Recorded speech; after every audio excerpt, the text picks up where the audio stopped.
지부장께서는 김어준의 뉴스공장의 제작에도 참여하신 바가 있죠? 네, 맞습니다.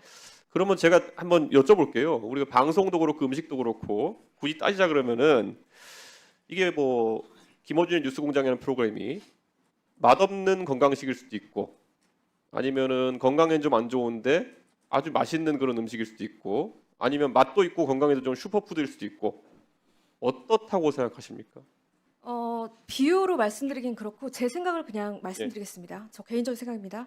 저희가 비판했던 대상은 정파성이 아니었습니다. 그보다 훨씬 더 거대하고 좀 구조적인 권력이었습니다. 예를 들어 검찰 권력, 언론 권력, 자본 권력, 그러니까 대한민국을 지배하면서도 시민들이 절대 손댈 수 없는 힘에 대해서 저희는 좀 그런 시선들로 갔던 거지 저희가 정파적이었다는 말로 끝내는 건 좀 옳지 않다고 생각합니다.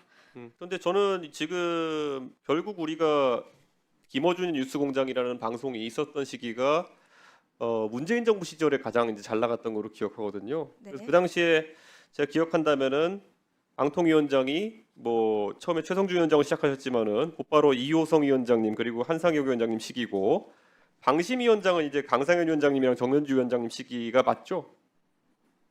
그거는 저도 잘 예, 그때 그러니까 문재인 대통령께서 임명하신 방통위원장과 방심위원장과 같이 했던 것이 TBS 시절의 김어준의 뉴스공장인데요. 그 당시 예전에 작년에 보니까 우리 존경하는 이상희 의원님도 한번 지적하셨던데 TBS 시절에 뉴스공장이 방송심의 196건 중에 145건이 그러니까 TBS 받은 것 중에 145건이 김어준의 뉴스공장이었는데 이 방송심의를 문재인 정부에서 추천한 방통심의위원장이나 방통위원장이 했는데 편파성을 주장하기는 어려울 것이고 그러면은 이건 어떻게 된 겁니까? 검찰 권력과 싸우다가 검찰에 칼 맞아서 방통심의를 당한 겁니까? 제가 말씀드리고 싶은 거는 방심위가 네. 저희가 법정 제재를 받은 건 제가 알기로는 2건이었던 걸로 알고 있습니다.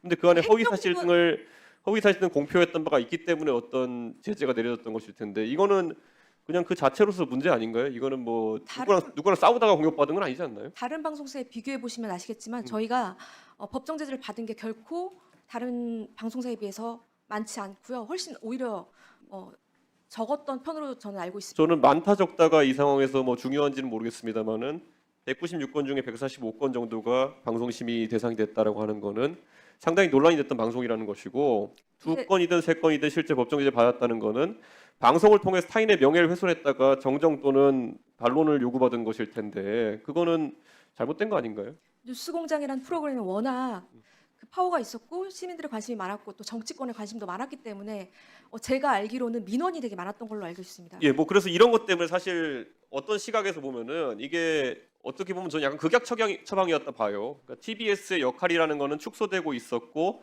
그 안에서 이제 마지막 부스터 같이 이제 김어준의 뉴스공장이라는 제 입장에서는 맛은 좀 있는데 건강식은 아닌 걸 하나 주워 먹었던 거예요. 근데 이걸 바탕으로 해가지고 이걸 지속해 나갈 것이냐 아니냐는 사실 TBS 구성원에도 이견이 있었던 것 같아요. 그래가지고 예전에 2022년에 TBS 구성원들에게 그때 내부 조사 돌린 게 있었잖아요. 김어준 뉴스공장에 대해서 중립적이냐 아니면 뭐 여기에서 사실 보도를 하느냐 물어봤는데 그때 안 좋은 결과가 좀 나왔었죠. 그건 어떻게 보십니까?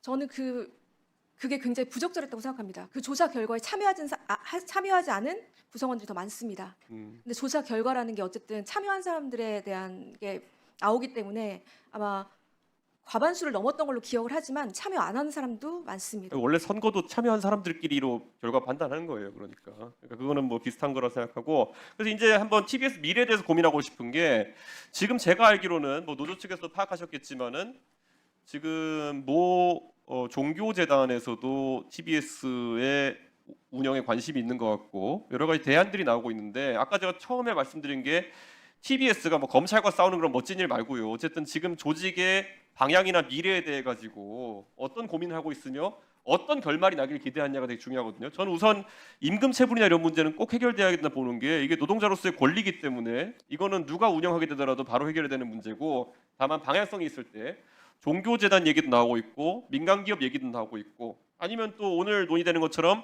서울시가 어떻게 다시 또 이렇게 지원할 수 있느냐 이런 거를 물어보고 있는 것 같은데 제가 또 이따 물어볼 되겠지만 우선 지부장님께서 생각하시는 긍정적인 방향이 먼저 설명해 주시면 정치인들도 좀 대안을 모색해 볼 수 있을 것 같습니다. 어떻습니까? 저희는 공영방송이었습니다. 그러니까 공영방송으로 복원하는 것만이 길이라고 생각을 하고요. 출연 기관으로 다시 복귀하는 게 지금 가장 빠른 길이라고 생각을 합니다. 예.